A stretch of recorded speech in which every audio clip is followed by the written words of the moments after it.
જય શ્રી કૃષ્ણ બાળ મિત્રો. ચલો આપણે જે છે ગુજરાતી સેમેસ્ટર 1 ધોરણ 6 એમાં પાઠ 6 લેખન ચાલીનો રીતે સમજતા હતા. છેલ્લા વિડિયોમાં શું જોયું હતું તો કે કહળસંગ છે બરાબર, પોતે તાલુકા મથક એટલે કે ધંધુકા તાલુકા મથક છે તો ત્યાં પોતે ખરીદી કરવા જાય છે. થાય છે શું તો કે પોતે તો પોતાની બધી જીવન જરૂરિયાતની બધી વસ્તુઓ લઈ લેતી બરાબર. આપણે વાત કરી ગયા કે બધા જે લોકો છે શું કરતા ગામડાના તો કે તાલુકા મથકેથી બધી ખરીદી કરી આવે. શું કામ તો કે ચોમાસું શરૂ થાય પછી તે ગાડા માર્ગ એટલે કે ગાડું ચાલી શકે, બળદગાડું એટલો માર્ગ એટલો રસ્તો છે બંધ થઈ જતો એટલા માટે તો એક કહળસંગ પોતાનું બળદગાડું લઈ અને પોતે ખરીદી કરવા માટે જાય છે. ત્યારે હરકચંદ શેઠ એના જ ગામના જે શેઠ હતા બરાબર, પોતે વાણિયા હતા, ગામમાં એની નાની એવી દુકાન હતી. તો એને બે મણ કપાસિયા જે છે ખરીદે છે ને એનું જે બાચકું હતું બરાબર, તો એ બાચકું કહળસંગના પોતે એના બળદગાડામાં મૂકવા માટે કહે છે કે આ મૂકવા દો ને મને. તો યાર કહળસંગ ના પાડે છે કે મારા બળદગાડામાં હવે એટલી જગ્યા નથી ને આ બળદગાડામાં ક્યાં છે ગજા ઉપરાંતનો ભાર એટલે કે એની શક્તિ બારની જે છે બરાબર ભાર આજે ભરેલો છે. હવે કે તમારું બાચકું રહેશે નહીં, કે તમારી દુકાન આવે ત્યારે તો તમે ઉધાર કઈ આપતા નથી ને કે અમારે કે નાના ભીડ હોય કે પૈસાની જરૂર હોય તો કે તમે તો શેઠ જોઈ કે તો તમે પૈસા પણ આપતા નથી કે એ તો વળી કેવું હોય કે તો ત્યારે જે છે બરાબર એને કહળસંગે હરકચંદ શેઠને આવું સંભળાવીને ના પાડી દીધી બરાબર. ચલો આપણે જોઈએ કે એને શું કહ્યું હતું કહળસંગ હરકચંદ શેઠને તો કે આપણે કે કોઈને વેત નમી તો કોઈ આપણને હાથ નમે. મતલબ એનો શું કહેવત છે, આપણે કોઈને થોડુંક મદદરૂપ બનીએ તો બીજા લોકો આપણને વધારે મદદરૂપ થાય છે. હવે ત્યારે કહળસંગ જે છે બરોબર એને શું કહે છે તો કે કહળસંગ ભાઈ ઉધારે તો આખી હાટડી દઈ દે. ઉધારે મતલબ તમે કહેતા હો તો ઉધારમાં તો કે અમે આખી હાટડી એટલે નાની જે દુકાન છે આપી દઈએ, પણ કે વખતસર ચોપડા ચોખ્ખા કરવા જોવી ને. ચોપડા ચોખ્ખા કરવા એટલે કે બધો હિસાબ કિતાબ તો કે વ્યવસ્થિત કરવો ને બધો સમયે 3 વર્ષ લગી. વર્ષ એટલે તો કે વર્ષ 3 વર્ષ સુધી નાણા ન ભરો તો પછી અમારે શું કરવાનું ઈ કે અને ઉઘરાણી કરીએ ત્યારે આંખો કાઢો મતલબ ત્યારે તમે કે ગુસ્સે થઈ જાવ જ્યારે ઉઘરાણી કરવા આવે પૈસાની તો એ તો ઈ કે કેમ ચાલતું હશે, ઈમ હાલતું હશે એટલે કેમ હાલતું હશે, કેમ ચાલતું હશે એમ. અમારે ઈ કે આગળ પેટ છે ને, આગળ પેટો મતલબ અમારે પણ ખોરાકની આવશ્યકતા છે, અમારે પણ બધું જોઈએ ને ઈ કે પૈસા ને બધું અમારે પણ જરૂરી હોય ઈ કે. આ સાંભળીને કહળસંગે મનમાં ગાંઠ વાળી કે વાણિયો આજ માંડ ખાએ ચડ્યો છે. આવું સાંભળીને કહળસંગે મનમાં ગાંઠ વાળી એટલે કે નક્કી કરી લીધું કે આજે આ વાણિયો જે છે હરકચંદ શેઠ ખાએ ચડવો મતલબ કે માંડ હાથમાં લાગ્યો છે ઈ કે. હિંગ તેલ હમણાં તો કા ફાટીને ધુવાડે વહી ગયો છે, ફાટીને ધુવાડે જો મતલબ કે બહુ છકી ગયો છે કે હમણાં આપણે કહી ને કે આ તો હવામાં ઉડે છે, કોઈને જવાબ પણ નથી દેતો. તો એવો વિચાર કહળસંગે હરકચંદ શેઠ ના પ્રત્યે કર્યો કે આ તો હમણાં કોઈને જવાબ પણ આપતો નથી કે.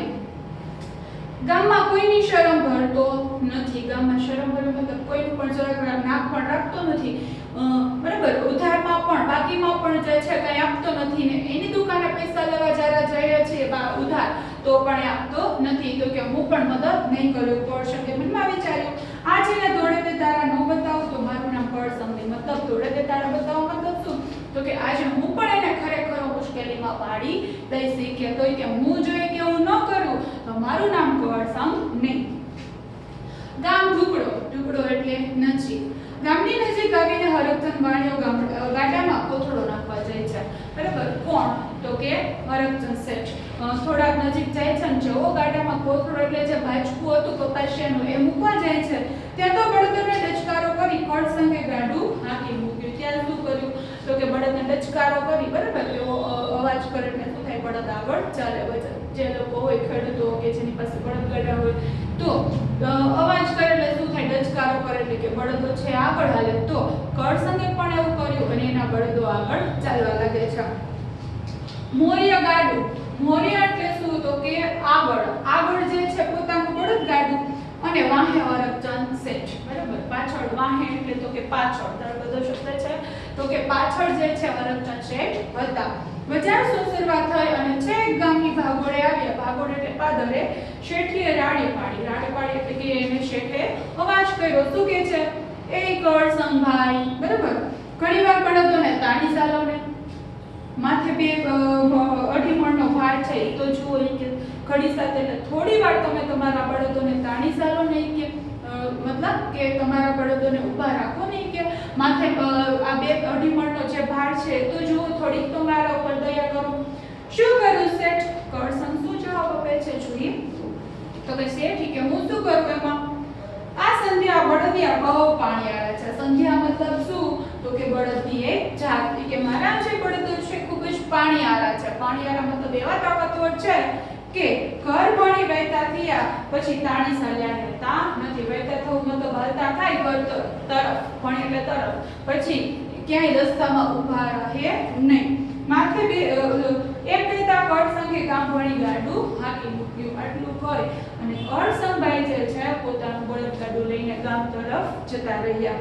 હરકચંદ શેઠ ઢીલા પગે એટલે એકદમ જાણે થોડા નિરાશ થઈ જાય છે ને ઢીલા મોઢે એટલે કે ઉદાસ ચહેરે કરામતી કરસંગના ગાડાને જતું જોઈ રહે. કરામતી એટલે તો કે જે છે એ યુક્તિ કરનાર. કે આને પણ કેવી યુક્તિ વિચારી કોણે? કરસંગે.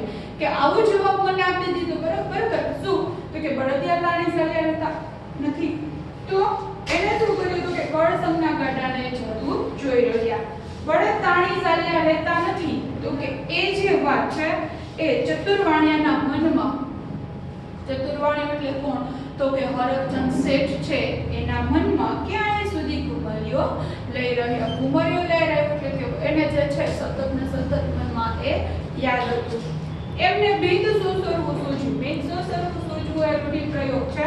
એનો મતલબ શું? તો કે સ્પષ્ટ રીતે સમજાઈ જાય છે એના મનમાં કે શું કહેવા માંગે છે. કરસંગે નરાધાર દાંડાઈ કરી. દાંડાઈ એટલે શું? તો કે બે જવાબદારી ભર્યું વર્તન. કોણે કર્યું? તો કે કરસંગે. કે મારી સાથે આજે ખૂબ જ બે જવાબદારી ભર્યું વર્તન કર્યું છે. પછી એમનાથી બબડી જોવાયું એટલે બોલી પડે છે કે માડા રાજપૂતે કરી છે ને કઈ. બરાબર. એના મનમાં ને મનમાં એવું બોલે છે. માડા એટલે તો કે અમારા રાજપૂત છે ને કરી છે ને કઈ કે આજે તો ન કરવાનું એને કર્યું કે મને થોડી પણ મદદ કરી નહીં. કપાસિયાનો કોથળો માથે લઈને હરકચંદ જે છે એ ભાંગેલ પગે બજારમાં પાછા ગયા. ભાંગેલ પગે એટલે તો કે નિરાશ થઈને તો કે બજાર તરફ પાછા જાય છે. આ વાતને માથે થઈને વર્ષેકના વાળા આવી ગયા. આ વાતને છે કેટલો સમય થઈ ગયો? તો કે વર્ષેકનો સમય જે છે એ વીતી જાય છે.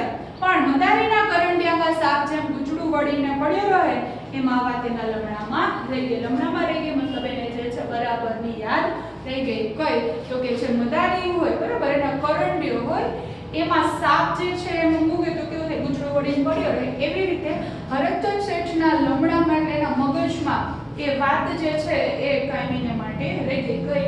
તો કે એને જે છે આ મદદ કરી નહીં એ. બરાબર.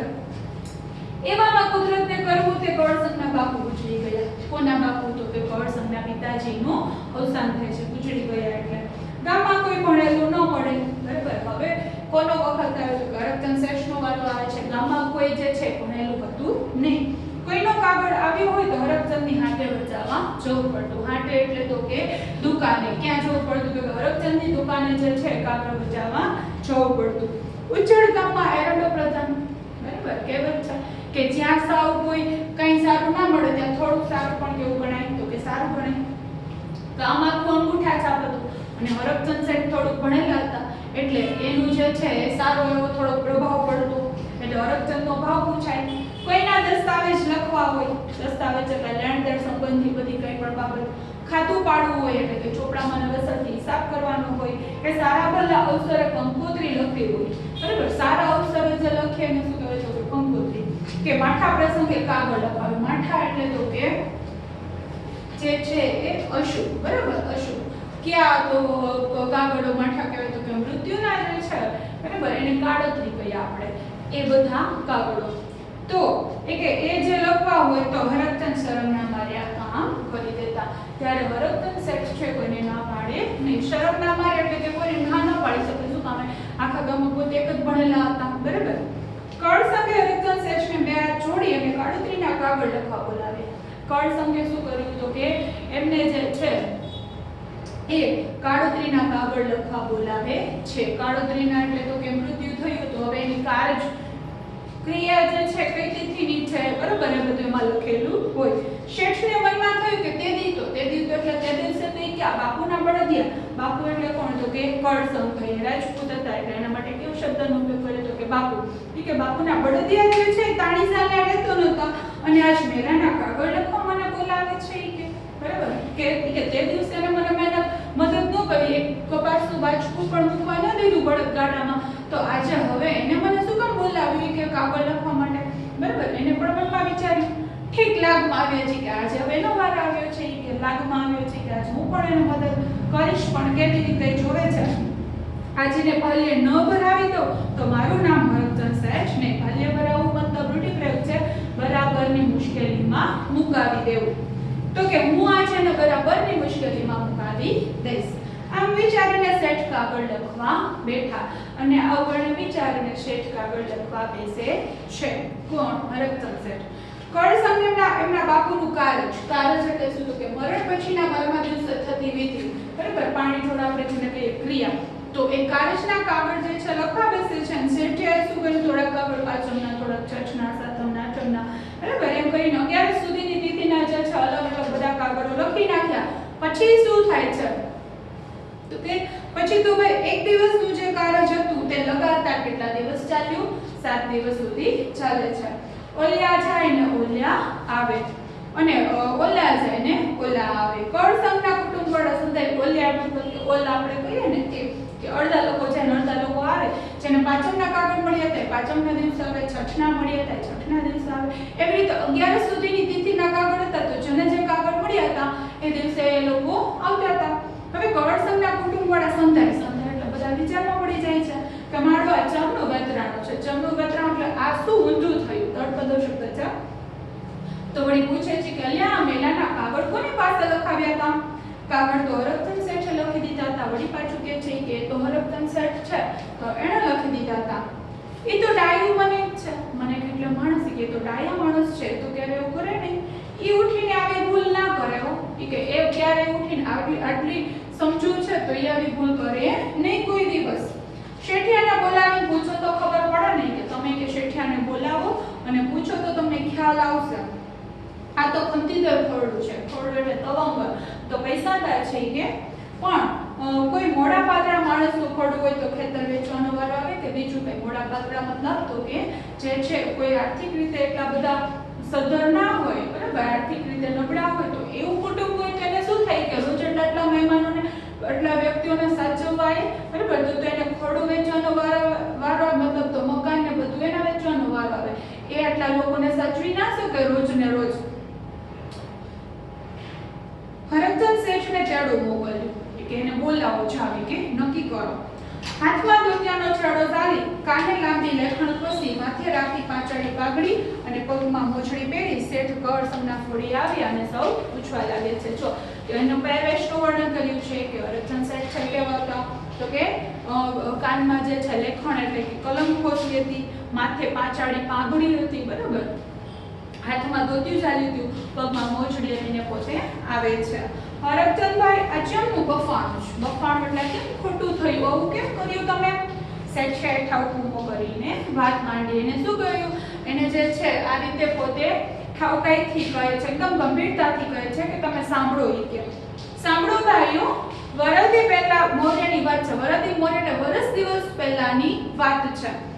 કળ સંઘભાઈ ધંધુકે હટાણું કરી ધંધુકાઈ કે પોતે હટાણું કરી એટલે કે ખરીદી કરી જ્યારે ગાડું લઈને ગામમાં આવતા હતા તો એ વખતે બજાર સંસરો કે હું કપાસિયાનો કોથળો લઈને એમના ગાડામાં મૂકવા ગયો. તેથી એમના પાણિયારા બળદો કે સંધ્યા બળદો ચાલ્યા નહોતા રહે. તેથી મતલબ તે દિવસે કે એણે એમ કહ્યું મારા પાણિયારા સંધ્યા બળદો જે છે ખૂબ વેગથી દોડેવા છે એ ઊભા રહેતા નથી. એવો જવાબ મને આપ્યો તો એમના બાપુનું એટલે એમ આજે કે એના બાપુનું જે કારજ છે બરાબર ક્રિયા છે તો એ ટાણે કાગળ લખતા મારી લેખણ ઝાલી રહી નહીં. લેખણ ઝાલી નો એટલે મારી કલમ જે છે એ ઝાલેલી રહી નહીં કે બહુ તાણી ઝાલી ખમ છતાં માને તો નહીં કે બહુ મેં તો ચાલવાની કોશિશ કરી પણ એ ખમ એટલે છતાં પણ એ માને તો નહીં કે મારી કલમ લખતી જ ગઈ એક પછી એક બધા કાગળ લખતી ગઈ. વાતડાહી અનુભવીએ કહ્યું, કોઈ સમજદાર વ્યક્તિ હશે બરાબર ડાપણપૂર્વકની વાત કરનાર તો એને કહ્યું, હરકચંદ શેઠ, મૃત્યુ તો વહેલું મોડું સૌ કોઈનું આવવાનું છે. ઈ કે હરકચંદ શેઠ તમે એવું વિચારો છો તો કે મૃત્યુ તો ઈ કે વહેલા મોડું બધાનું આવવાનું જ છે, પણ મોતનો મલાજુ જાળવવામાં આપણી જે છે બરાબર અત્યારે જે આપણું જાળવી રાખી તો એ જ આપણી માણસાઈ છે. એ પછી સંધાય એટલે બધા જ લોકોએ શું કર્યું તો કે કળસંગને પણ ઠપકો આપ્યો, એને પણ મીઠો ઠપકો આપે કે તમારે આવું કરવું જોઈતું નહોતું. ઈ કે શરમની મારી એમની આંખો ભોંખ ખતરવા લાગી મતલબ એ ઊભા રહીને નીચું જોઈ ગયા, કારણ કે વાંક કોનો હતો, કહળ સંઘનો હતો બરાબર. એને જ સૌથી પહેલા જો મદદ ન કરી હરકચંદ શેઠે, ત્યારે હરકચંદ શેઠે એવું કર્યું ને, આપણે કોઈને જે છે એ પહેલા મદદ કરી હોય તો આ સમયે જે છે એને આવી પરિસ્થિતિ ઊભી થાત નહીં કળ સંઘને બરાબર. વાઢ્ય કાનને આવ્ય સાન, તે દીથી કળ સંઘને કલ્લુતાળું ઉઘડી ગયું મતલબ એને જે છે બધું સમજાઈ ગયું કે મેં જે કર્યું એ ખોટું કર્યું છે. આજની ઘડીને કાલેનો દી મતલબ આજની ઘડીને કાલો દિવસ હવે નક્કી કર્યું કે હું કોઈ દિવસ હવે આવું કરીશ નહીં. તો ચલો બાળ મિત્રો, આપણે જે છે આજે આ પાઠ જોયો કયો તો કે લેખન ઝાલી નો રહી બરાબર. પાઠ સમજતાની સાથે જ આપણને શીર્ષક સમજાઈ જાય કે લેખન એટલે કલમ બરાબર. એ કલમ ઝાલી નો રહી કેવી રીતે એ આપણે આ બંને જે વચ્ચે થાય છે બરાબર બનાવ બને છે એ ઉપરથી આપણે સમજાણું. ચલો નેક્સ્ટ વિડીયોમાં પાછા આપણે મળીશું, ત્યાં સુધી આવજો.